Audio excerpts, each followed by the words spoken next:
So our today's topic is Venn diagrams. It is used to represent sets and to study interrelationship between sets. We already studied in 11th standard in set theory.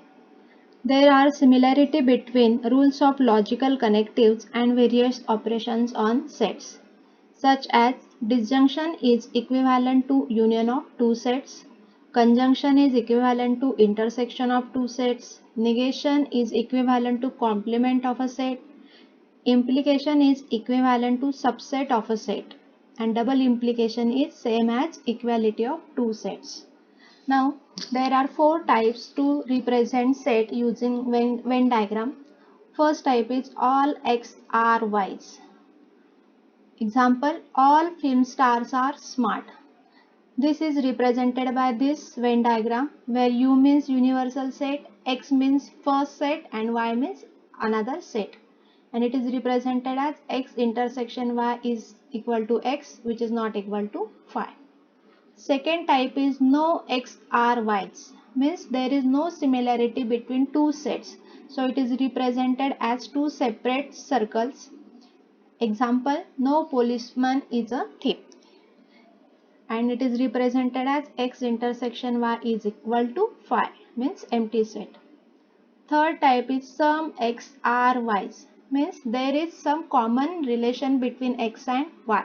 It is represented as this diagram. This is the common portion which represent the sentence. Example, some students are scholars. We can also represent this by Venn diagram, but generally we use this diagram. Next type is some X are not Y's. Example, some parallelogram are not rhombus, and it is denoted by this symbol or this sign X. This is the shaded portion of X which represent the sentence, and it is equal to X minus Y is not equal to phi. These are some examples on Venn diagram. Example is express the truth by Venn diagram. Suppose first example is some hardworking students are obedient. Now here we can see that this example is related to set of all human beings. So universal set is set of all human beings, and there are two qualities, hardworking and obedient. So represent these two qualities by different two sets, that is H for set of all hardworking students and O for set of all obedient students. Now there is some common region or common property between hardworking and obedient students. So it is represented as this diagram. Means for first example, some X are Y's. So it is equal to H intersection O is not equal to phi. You can represent the set by XY or whatever you want. Next example, no circle is a rectangle. Now this is the example of no X are Y's. Means there is no common region between two sets, circles and rectangle. So it is represented by this diagram, and it is equal to C intersection R is equal to phi.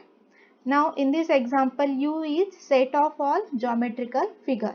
So you have to decide whatever U is in every example, it is different.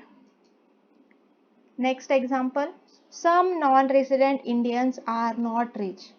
Again this example is related to people. So U is set of all human beings. Two different qualities, non-resident Indians and rich people. So N is equal to set of all NRI, means non-resident Indians. R is equal to set of all rich people.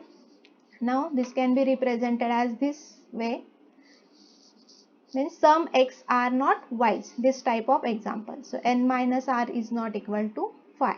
This is the shaded portion represent the truth of this sentence. Next example, if N is prime number and N is not equal to 2, then it is odd. Again U is set of all real numbers. P represented as set of all prime numbers, N not equal to 2, and O is set of all odd numbers. And we know that every prime number is odd number. So P is subset of O. So it is represented as P subset of O. Next type is algebra of statements. Now here are some formulae. You have to learn by heart this formulae. So first formula is idempotent law. P or P is equal to P. P and P is also equal to P. This is called as idempotent law. Next is associative law. P or Q or R is equal to P or Q or R, means brackets are separated. Same for AND. Third is commutative law. P or Q equal to Q or P. Next, distributive law. P or into bracket Q and R. So it is separated as P or Q and P or R. Next is identity laws. P or C is equal to P. P or T equal to T, where C and T means C for contradiction and T for tautology.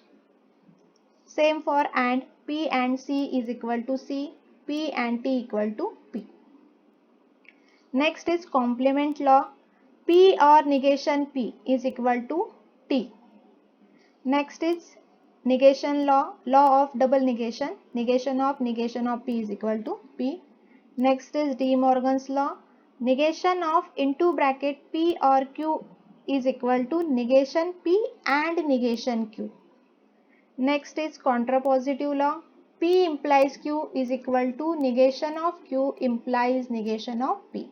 These are some laws. You have to learn these by heart to solve examples. So these are some examples on algebra of statements.